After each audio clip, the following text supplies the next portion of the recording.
นะเสียงสดๆเด้โยมบ่มีเอฟเฟกต์ใส่ส่วนว่าปีใหม่นี้ที่ขอต้องแต่พรชัยละข่อยไทยตุ่มเฮาจงเจริญกันเด้อเจ้าก็แหบแม่นว่าหนึ่งขออภัยเนาะ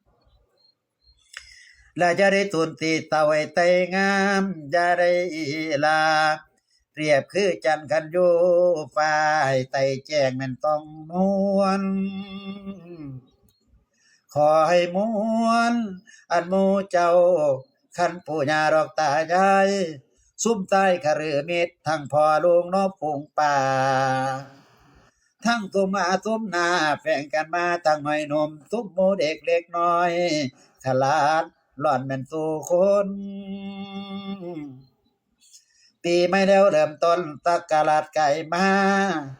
คอยพากันลุกกันเตือนตัวอย่ามัวเตออันนี้เด้อ